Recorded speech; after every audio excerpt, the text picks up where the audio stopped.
Hola Dante, ¿cómo estás? Hola, súper bien. Estoy muy emocionada de estar aquí. Yo también estoy muy emocionada de entrevistarte.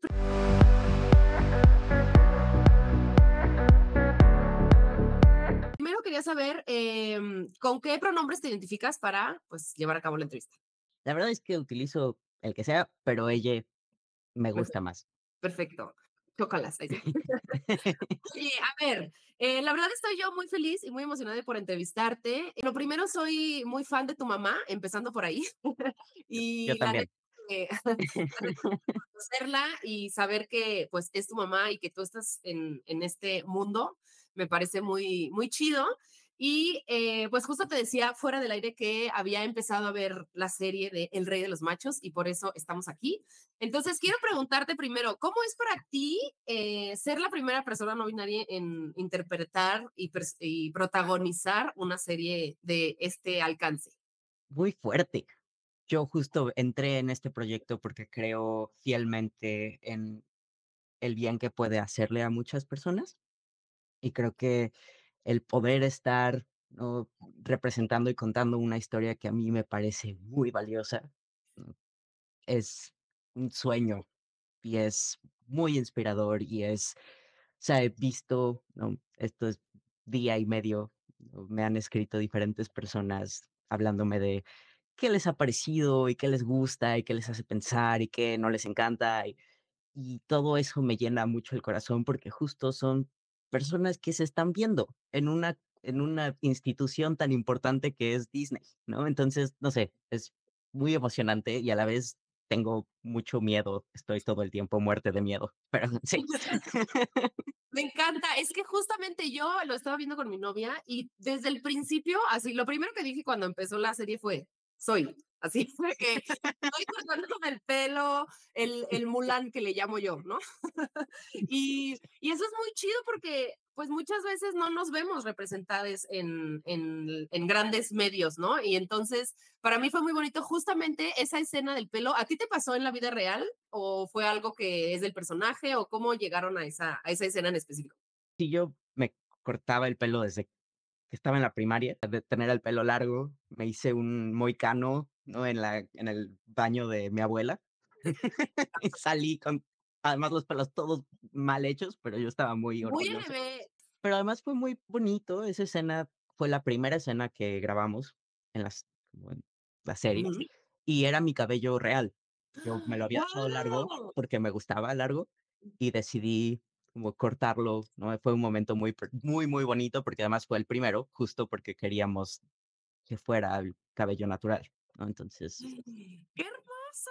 ¡Guau! Qué gran dato, gran dato. Y justo, por ejemplo, otra escena que aquí quiero preguntarte, porque esa fue mi interpretación, pero no sé, hay una escena en la que quemas ropa, ujú, ¿no? O sea, como que sales con ropa. ¿Era unas prendas de ropa en específico o era solamente como simbólico? era simbólico. Okey, porque yo asumí que eran calzones, porque la Sí, neta sí, ¿no? sí.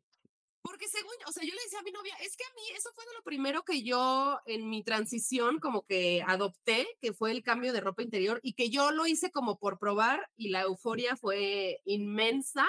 Entonces dije: "Oh, ¿será que va por ahí o no?". Y entonces, pues, te quería preguntar más o menos cómo fue para ti justo esto de quemar la ropa. Justo eran ropa interior y como, o sea, brasieres, ¿no? Lencería de mujer. Exacto.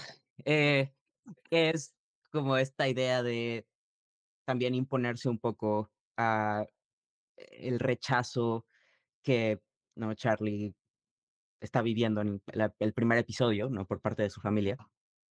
Entonces, justo también fue muy fuerte porque era, o sea, ya de noche, todos estábamos muy cansados y de pronto es ya como ponerle gasolina a esta ropa que no es mía, ¿no? Yo nunca la usé, pero que tenía un peso muy importante emocionalmente porque había sido algo que era una manera, ¿no? Una como materialización del rechazo de la familia, ¿no? Entonces sí, sí. Me encanta. Y yo, sí, yo tenía razón. Oye, y bueno, tú eres una persona no binaria, pero ¿hiciste algo en específico como para prepararte para este papel de Charlie? Sí, cuando me dieron el papel, yo no tenía idea de nada. Me contactó esta persona preciosa que se llama Mónica Jiménez, que es una actriz y una coach increíble, que se dio a la tarea de enseñarme palitos y bolitas uno en actuación. Entonces, yo estaba haciendo los finales de mi prepa para poderme graduar, ¿no? Y de pronto estoy en esta sala, ¿no? Yo sole con esta actriz increíble, ¿no? Yo muriéndome de miedo cada día, 2, 3 horas, aprendiendo a actuar, analizando al personaje, ¿no? Pensando en cómo se mueve, cómo habla, cuál es su historia, ¿no? Porque justo no era contar mi historia. Claro. Charlie y yo somos muy diferentes, ¿no? Entonces era una idea de cómo vamos a no darle vida y alma a esta persona que ya está escrita, ¿no? En papel. Me encanta, y justo eso que dices, como que son muy diferentes, ¿qué es lo que los hace tan diferentes? Y también seguramente hay cosas que tienes como en común, igual y aunque no sean las más. Cuéntanos un poco de estas similitudes con Charlie o no.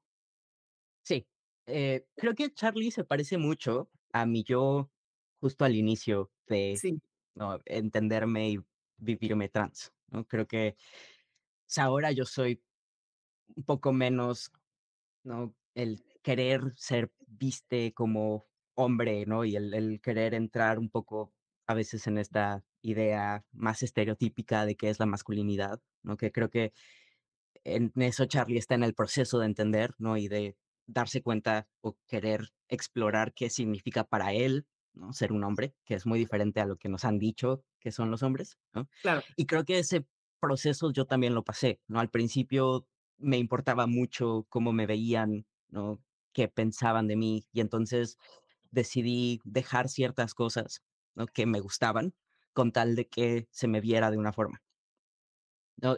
Y lentamente he podido regresar a estas cosas que me gustan y que disfruto hacer, porque básicamente yo sé quién soy y ya no me importa mucho lo que la gente piensa de mí, ¿no? Pero creo que, por ejemplo, el amor familiar, ¿no? Esta parte del núcleo como el primer sostén fue muy parecido, ¿no? Ver, ¿no? Cómo la familia de Charlie empieza a aprender cosas y empieza poco a poco a no solo aceptarle, yo no soy fan de la palabra aceptación o tolerancia. Yo creo que es más como el apoyo y, ¿no? La parte activa de generar un espacio seguro para las personas trans, ¿no? Ver ese proceso fue muy cercano a cómo yo lo experimenté, ¿no? Y entonces fue muy bonito poder vivir, ¿no? De una forma como un universo paralelo, eso de nuevo. También Charlie y yo tenemos una mejor amiga que siempre estuvo ahí me todo el encanta. tiempo. Eso también fue muy fácil entender, ¿no? El vínculo que tienen Charlie y Antonia, porque yo, ¿no? Pasé por exactamente lo mismo. Ay, y esto que dices y que mencionas de tu mejor amiga me parece también súper importante y que yo me sentí como muy identificada con las redes de apoyo, ¿no? Como la importancia de personas que sí validen tu identidad y que te celebren y no que justamente sea, bueno, te voy a aceptar porque no, sino como entiendan la importancia de que tú te vivas en libertad, ¿no? Y eso me parece que está muy bonito retratado desde el principio de la serie. Quería justamente preguntarte que nos compartas lo que tú gustes de cómo fue para ti en tu propia experiencia asumirte como una persona trans. Yo me empecé a nombrar trans cuando tenía 13, mucho Ok, más chiquita que Charlie, ¿no? sí, Y en ese entonces no había mucha información en general acerca de infancias y adolescencias. Había, obviamente, representación de adulteces trans y gente que había hecho mucho activismo para las adulteces trans, pero no había mucha idea de que eso pudiera existir en personas menores de 18 años, ¿no? claro. Entonces, la verdad es que tenía mucho miedo, porque además al principio, ¿no? El tratar de encontrar referentes, justo lo primero que encontré fue, o sea, la película de Boys Don't Cry, y Sí. luego un montón de gente en España o Inglaterra que hablaban de los crímenes de odio y la dificultad de poder como mantenerse en Sí, la puras escuela. historias del terror. Horroroso, ¿no? Y entonces, pues, no, empecé justo compartiéndoselo a la primera persona con la que hablé fue con mi mamá, y pues yo no sabía, o sea, cómo explicarlo y luego qué pedir, ¿no? Entonces, básicamente fue una sorpresa para ambos y no sabíamos muy bien qué hacer después de que no tuvimos esa plática. La verdad es que soy una persona muy afortunada, o sea, yo creo que se tardaron máximo 2 meses en estudiar, entender y entonces de pronto ya, todo bien, ¿no?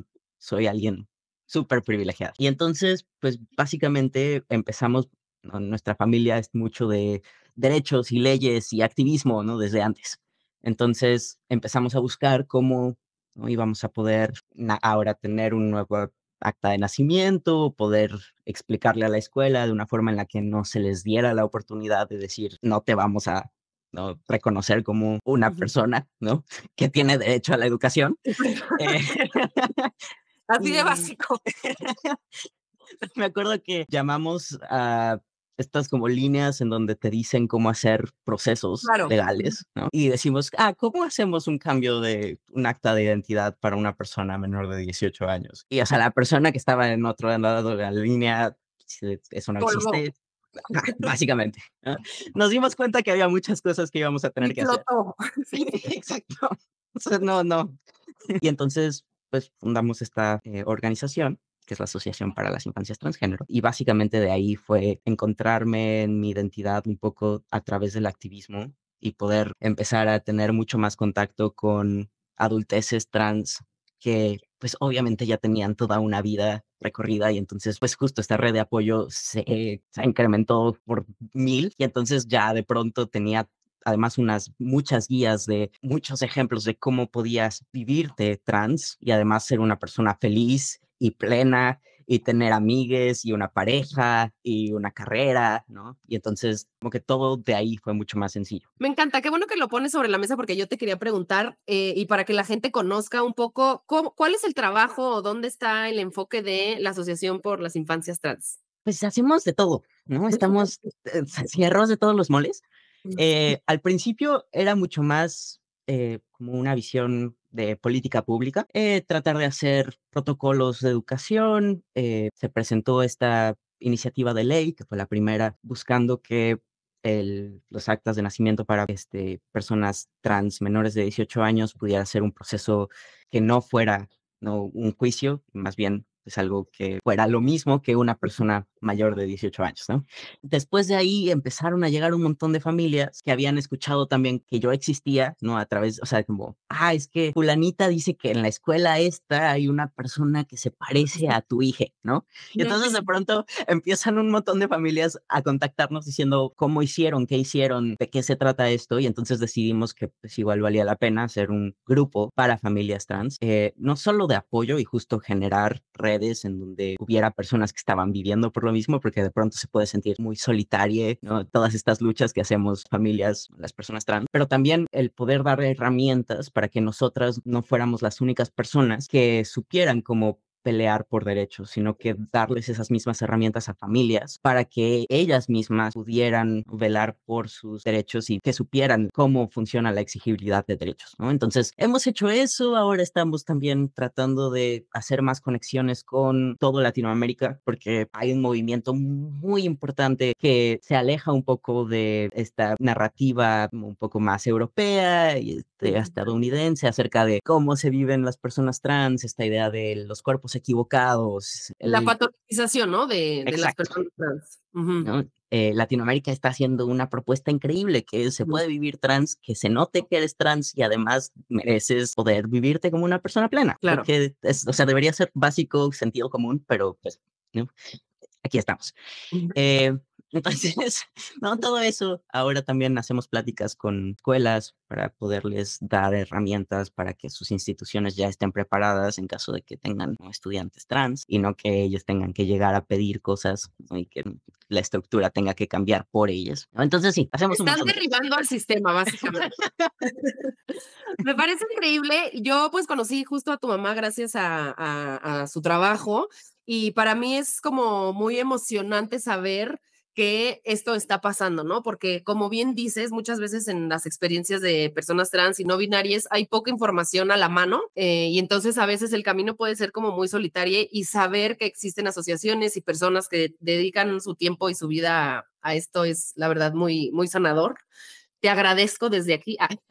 Oye, y un poco regresándonos a la serie, digo, sabemos que es muy importante la representación de personas trans y no binarias, pero ¿por qué crees que justamente El Rey de los Machos tiene pues un peso en esta representación y en esta visibilidad para adolescencias e infancias trans? Bueno, en primera que es justo una serie latinoamericana.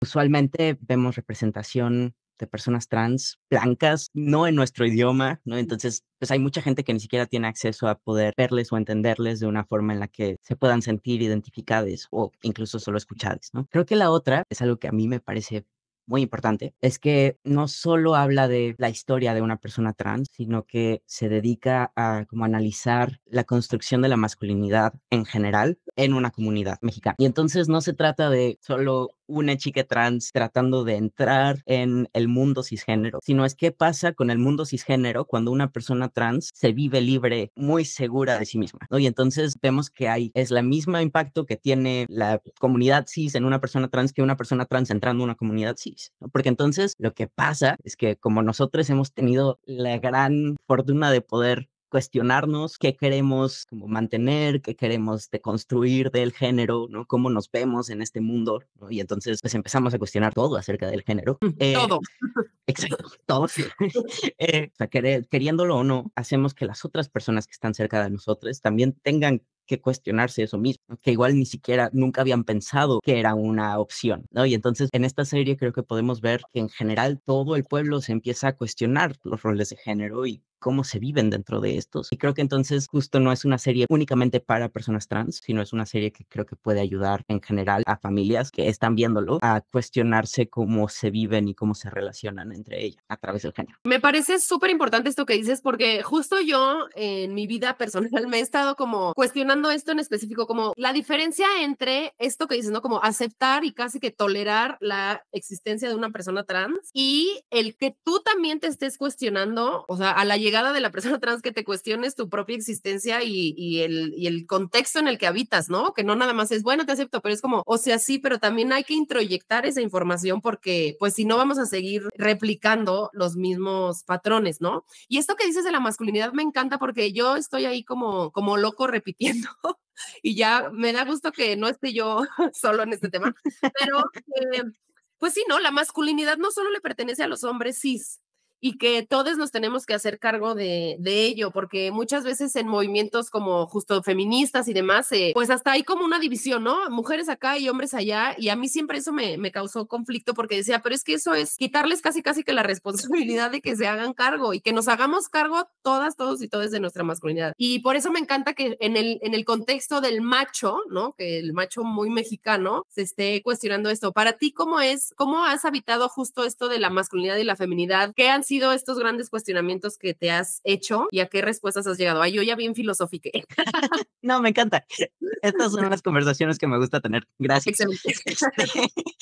Sí, pues te digo, al inicio creo que no, yo estaba buscando más como la paz, ¿no? El que no te tengas que explicar todo el tiempo, porque justo cuando empiezas a cuestionarte, ¿no? De pronto también lo que experimentas es que toda la gente no te cree o busca también como pruebas, ¿no? Dame pruebas de que realmente eres lo que dices que eres, ¿no? Pero aquí estoy.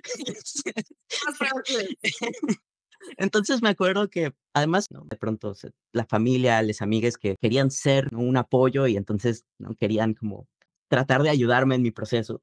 Y me acuerdo que de pronto, o sea, tenía que reaprender todo. Abrazaba a alguien, ¿no? Le decía hola y me decían, es que ya no deberías hacer eso porque los hombres no saludan así, sino saludan de de esta la mano. otra forma, ¿no? Y luego, o sea, me veían correr y me decían, así no corre un hombre, estás corriendo. O sea, yo era la persona más atlética en toda la familia, ¿no? Me dedicaba al atletismo, sabía correr, o sea, Wow, ¿no? Parece que mis brazos no se veían muy masculinos cuando claro. corría. Y así todo, ¿no? ¿Cómo entras a un baño? ¿No? Y entonces tenía que volver a aprender cómo caminar, cómo entrar a un baño, cómo hablar, cómo relacionarme con hombres, cómo relacionarme con mujeres. Era muy fuerte. Y es muy fuerte porque entonces, pues realmente estoy siendo yo, o más bien me estoy metiendo a otra caja por salir de una. Entonces creo que tuve que reaprender. O sea, sí, esto es lo que otra vez se espera de mí, pero no quiere decir que es lo que quiero, ¿no? Y entonces creo que durante los años después de empezar a vivirme trans, fue ahora tengo que volver a explorar qué es lo que realmente me gusta a mí como persona y no por sentirme como que tengo que entrar en las ideas cis de cómo debo existir, ¿no? Y entonces, pues, por ejemplo, a mí me encanta la joyería y por un momento pronto a mí me decían que no debía de utilizar joyería porque eso era, o sea, son cosas tan tontas, Sí. que son tan sencillas y tan tontas, ¿no?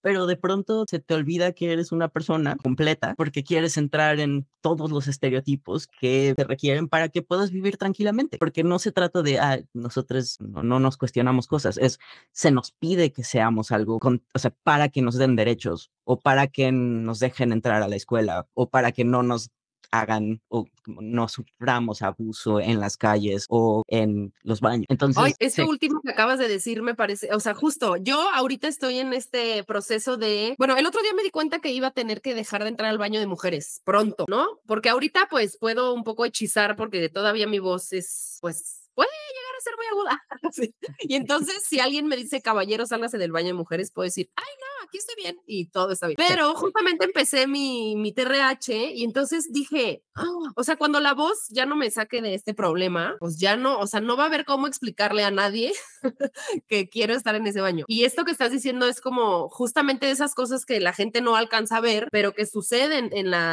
las vidas trans, ¿no? Como el dejar algunas cosas o reaprenderlas o pues acomodarnos un poco a lo que nos pide el sistema, ahora sí que a fuerza, porque como dices, muchas veces al salirnos de la norma, pues la gente se ataca y entonces es como un poco más complicado asumirnos en nuestro ser integral, ¿no? Al querer tener que encajar. Y por eso me parece muy chido justo que en la serie se hable de esta norma cultural de, pues, mexicana, latinoamericana, de este machismo así férreo y cómo la entrada de una persona trans cuestiona a todo su alrededor. ¿Para ti cómo fue? Porque para mí sí fue muy claro cuando yo empecé a transicionar que hubo muchos cambios en mi contexto familiar, de amistades, para bien y para mal, ¿no? Pero algo que recuerdes como que sucedió cuando empezaste a nombrarte como una persona trans. En la escuela, yo fui la primera persona trans visible. Obviamente hubo personas trans antes de mí, solo que Claro. no pudieron nombrarse de esa forma. Y yo utilizaba, ¿no?, el lenguaje con la E, que me parece muy importante.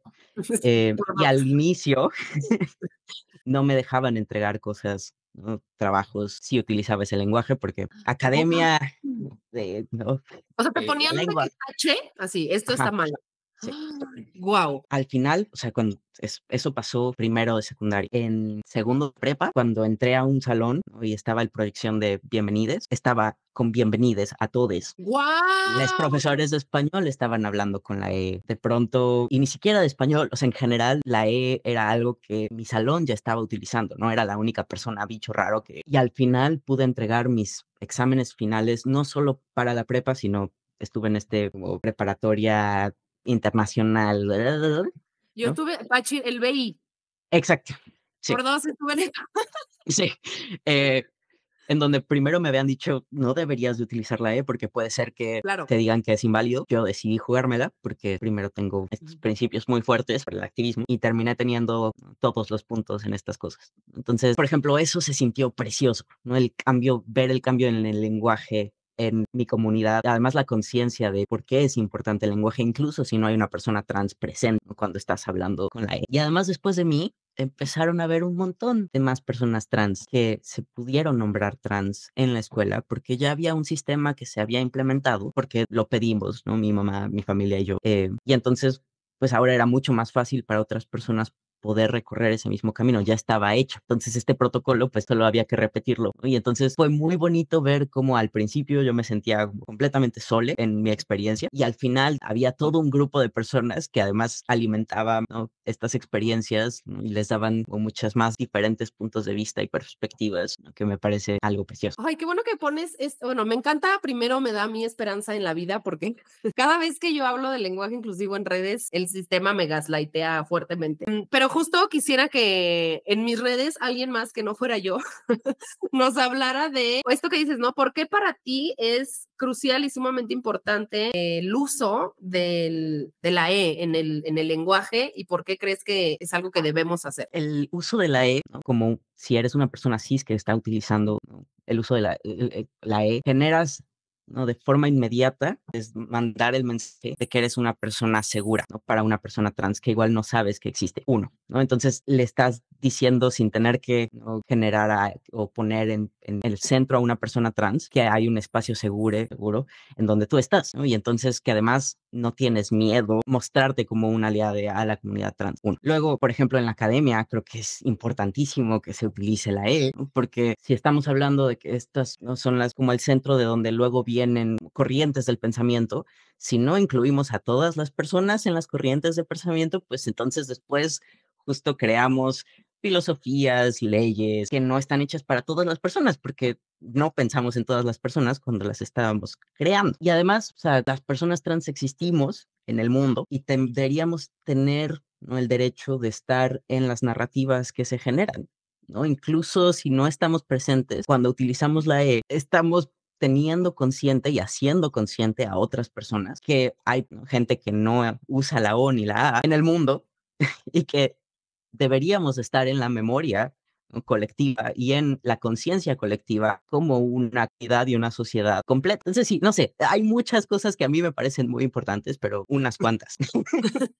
Bueno, o sea, a mí también me parece muy importante, y para mí solo es como, ¿por qué es importante? Y yo, porque sí, o sea, nada más porque sí. Y esto que dijiste al final es una de las cosas que yo peleo, que es como, pues al final es el lenguaje nos permite contar historias, ¿no? Y poner nuestras historias ahí, aunque sea una letra que cause tanto escozor a algunas personas, creo que a otras nos da sentido de pertenencia, nos da visibilidad, nos da justamente esta validación que no existe en la A y en la O, ¿no? Entonces, yo estoy de acuerdo contigo. Me gustaría un poco saber justo, digo, no sé si en tu caso así fue, pero ¿tuviste algún reto o algo que te sucedió como en esta industria del cine y la industria del entretenimiento más bien, como persona no binaria y fuera de la norma? Sí, pues en un inicio solo había 2 personas trans visibles en el inicio de la producción de, Ajá. ¿no?, esta serie. Entonces, aunque o sea, estaba increíble que además todas las personas estuvieran muy, no estudiadas, porque además no había sido mi trabajo, sino hubo un proceso en donde se le daba información a las personas que iban a Ujú, estar, ¿no?, involucradas en la serie acerca de lo trans y como las ujú. bases de cómo utilizar el lenguaje, cómo ser respetuosos. Pues aún así era la única persona trans en el set, Claro. usualmente, ¿no? Y entonces se trataba a veces un poco de, o sea, sí, educar a la gente y además de pronto era un poco como, pues aunque estamos contando esta historia, mucha gente no entiende por completo de qué estamos hablando. Otra cosa es que, pues sí, de pronto se pedía, ¿no?, cierta corporalidad, ¿no? Se pide cierta corporalidad en general, ¿no? Creo en las producciones, Ujú. ¿no? En México, ¿no? Sí. Hay ciertos cuerpos que son Nativo aceptables y ciertos. internacional. Exacto, ¿no? Y entonces, puede que no haya sido por ser una persona no binaria, pero sí había mucho esta idea de cómo cuidar un cuerpo, ¿no? El cuánta alimentación debía de existir, cuánto ejercicio debía de haber, ¿no? El mantenerse de cierta forma para caber en las prendas, ¿no? Por ejemplo. Ujú, ujú. Eh, fue algo, pues, muy complicado y no, ay, como no es algo que creo que deberíamos de continuar haciendo, porque además hay muchas diferencias en cuerpos de las personas trans y no binarias, y creo que en general, eh, la mayor parte de la representación de personas trans y no binarias son cuerpos muy delgados, porque justo lo Claro. que se pide es como androginia, y Ujú. lo que Sí. pensamos que es androginia es que no se note en ninguna parte del cuerpo, Sí, que seas ¿no? un Y entonces alien. exacto, para esconder lo trans, ¿no? Ujú. Entonces, pues a mí me encantaría que hubiera mucha más representación de diferentes cuerpos, además reales y realistas, ¿no? Para personas trans, porque además también es muy sabido que hay mucha más posibilidad para la comunidad trans y LGBT de como, desarrollar TCAs o justo tener una, este, relación difícil con su cuerpo, que cualquier persona cis, ¿no? Sí, 100%. Em, entonces, sí, creo que esas fueron las 2 cosas, que de pronto sí se sentía un poco solitaria la cosa, incluso cuando estábamos hablando de este tema, porque es lo increíble sería que en una serie acerca de una persona trans, también hubiera personas trans, ¿no?, detrás de cámaras Claro. involucradas, ¿no?, en el proyecto, porque además hay mucha gente muy talentosa, que puede hacer ese trabajo. Y la otra justo era la presión corporal. Sí, o sea, me parece es que aparte es muy loco porque, pues, al final estas cosas están sucediendo por primera vez, ¿no? O sea, como yo busqué El Rey de los Machos y lo primero que sale es la primera serie protagonizada por una persona no binaria, ¿no? Y entonces yo digo como, guau, o sea, si eso está pasando, pues también está pasando justo que alguien vaya y diga, oigan, en la producción estaría chido que hubiera personas trans, no nada más aprender de las personas trans como parte de la investigación, sino involucrarles, ¿no? Y creo que, como lo que te decía hace rato, que no es tanto como vernos como la otredad, porque ahí es donde siento que se quiebra, ¿no? Sino pues somos parte de la misma sociedad. Y pues la neta, qué chido y qué inspirador que esté siendo ahora sí que punta de lanza para muchas cosas. Yo como a los 15 años me tatué una frase de una canción que dice, no hay camino por X razón. Y ahora me da mucha risa porque digo, es que me lo tatué sabiendo que, o sea, como inconscientemente sabiendo que neta no hay un camino. Y muchas veces se nos exige saber todo a las personas trans y a las no binarias y dinos para dónde y qué tenemos que hacer. Y es como, chale, yo estoy aquí con mi lámpara abriendo a ver qué, hacia dónde. Y pues qué chido saber que hay personas como tú justamente abriendo el camino en estas áreas.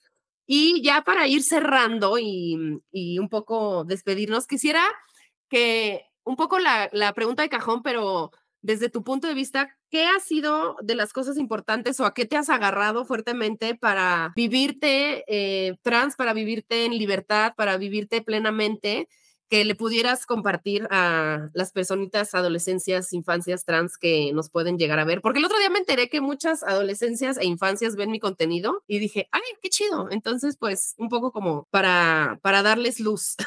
Una de las cosas que me ha hecho poder despertar, ¿no? Todas las mañanas después de, ¿no? Todo este tiempo haciendo activismo que a veces puede ser como Sí, como muy cansado, es ver a más personitas trans, ¿no? Infancias y adolescencias haciendo lo que les gusta y haciendo activismo, pero también, ¿no? O sea, de pronto fui a ver esta obra de Les Disidentes, sí, que estuvo en el teatro. sí. O sea, ya con eso, cualquier cosa que pasara, yo iba a estar completamente plena, porque verles ahí haciendo, ¿no? Y estando, o sea, existiendo y sabiéndose valiosos, sabiendo que sus historias tienen ese peso, ¿no? Y esa como fuerza, me pareció súper importante y precioso. Entonces, justo como ver a las nuevas generaciones trans me da muchísima esperanza, ¿no? Y entonces, pues, quiero seguir haciendo cosas, quiero seguir existiendo para ver qué es lo que va a pasar después de mí, ¿no? Creo que pues cada vez avanzamos más y eso es gracias también a las nuevas generaciones que están haciendo,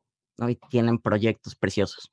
Una de esas cosas. Otra es teniendo, ¿no? Esta red de apoyo, ¿no? Mi familia y yo, o sea, ahora tenemos conversaciones que nunca en la vida hubiera podido, no pensar que iba a poder tener, ¿no? Y esta parte de he encontrado pares con los que puedo justo cuestionar cosas y explorar nuevas, ¿no? Y poder, ¿no? Reinventar quién soy 20 veces, ¿no? Porque además, o sea, una vez que te nombras trans, no quiere decir que ya terminaste todo el camino y que ya ahora Claro. sí sabes quién eres, ¿no? O sea, vas a pasar por otras 20 formas en las que te cuestionas otras 1000 cosas, ¿no? Yo he pasado por diferentes nombres por diferentes razones, por ejemplo. Entonces, bueno, el poder sentirme tan libre como para poder volver a explorar cosas y regresar, irme para un lado y para el otro, ¿no? Es como una de las cosas que más me da emoción, ¿no? Y el quiero seguir explorando, quiero seguir aprendiendo de mí y del mundo, ¿no? O sea, creo que esas dos cosas, y yo sé que a veces, ¿no? El clima mundial puede parecer un poco como no tan esperanzador, pero de pronto ves estas historias chiquitas,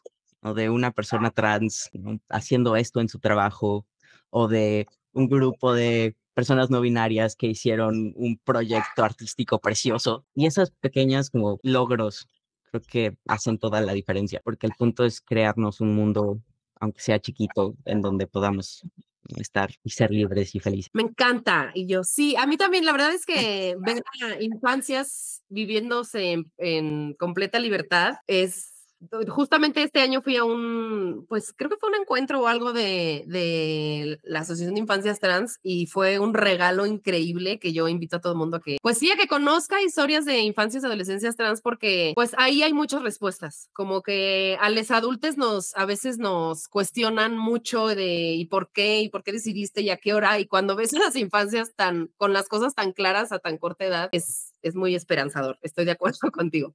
Y pues ya para cerrar, cuéntanos si tienes algo que nos quieras platicar, algo, algún proyecto futuro o algo que quisieras compartir del proyecto de la serie o no sé, algo para cerrar esta bonita entrevista. Proyectos tengo miles, ¿no? Eso. Creo que eso es algo bonito. Ahorita estoy en la universidad y es un logro gigante, ¿Qué porque además estudias? ahora teatro, y me dejé estudiar teatro ¡Wow! ¡Qué hermoso! Me encanta. Yo un quise poco estudiar después, teatro. porque me di cuenta que era algo que amo con todo mi corazón y que no tenía sentido que estudiara algo. O sea, me encanta, antes pensaba estudiar biología y es algo que me gusta mucho y que soy, o sea, tengo mucha facilidad para la ciencia, pero el dejarme vivir lo que realmente quería intentar, que es el teatro. O sea, ahora soy una persona mucho más plena y creo que mucho más feliz que quien era antes de, ¿no?, empezar la serie o durante la serie. Le agradezco mucho a la serie porque me hizo crecer también mucho como persona. También estar mucho más seguro de qué es lo que quiero, hacia dónde voy, y que tengo derecho a volver a tomar decisiones y a repensar y replantearme planes, ¿no? Creo que es importante que vean la serie y creo que me encantaría que si algo les puede dejar la serie es que creo que en esencia es una serie acerca de el amor, amor de familia, amor de uno mismo, amor, el creer, ¿no?, en una sociedad tanto como para creer que puedes cambiarla, ¿no? Porque para eso se necesita esperanza y confianza en que es posible hacerlo, ¿no? Y entonces creo que el poder abrirle a las familias el chance de justo tener este tipo de conversaciones, de saber que justo a través de esta confianza en une al otro se puede generar cambios, incluso en lugares en donde a veces no tenemos mucha confianza o esperanza de que en algún momento pudiera cambiar. Es importante. Eh, y creo que es valioso. Entonces, sí, vean la serie, gracias por estar aquí. Y también, sí, también, si necesitan cualquier tipo de recurso, ¿no? Después de ver la serie, ¿no? Y quieren saber más acerca de las personas trans o quieren leer cosas más igual como un poco más complejas o como con más aristas que una serie de Disney, eh, este, está la página de la Asociación para las Infancias Trans, que es infanciastrans.org. Están sus redes sociales, en todas las en todas las redes sociales es @infancias trans. Y también si quieren platicar conmigo en algún momento, o sea, yo estoy muy abierto, antes que nada, sigo siendo activista y me importa el poder dejar, ¿no?, conversaciones abiertas. Entonces, también estoy en redes sociales, es lu-t-mo en Instagram y respondo a mensajes y me importa saber qué es lo que están viviendo y si puedo ayudar en algo, me encantaría poder ayudar en algo. Entonces, todo eso está como a la mano, por si lo necesitan. Me encanta. Muchas gracias, Dante, por compartirnos, por compartirte conmigo y contarme cosas tan increíbles. La verdad me voy con mucha felicidad de esta entrevista y pues sí, yo también reitero y repito que deben ver la serie. A mí me dio mucho amor y le dio mucho amor a mi yo infantil. Y también yo estoy disponible para ustedes como @lepalina en todos lados. Si tienen dudas, siempre justamente que viene de personas trans o con dudas trans, se responden, más tienen prioridad. Y pues nada, muchas gracias. Espero que nos podamos ver pronto en vivo y ya, terminamos. Muchas gracias. Gracias. Bonito.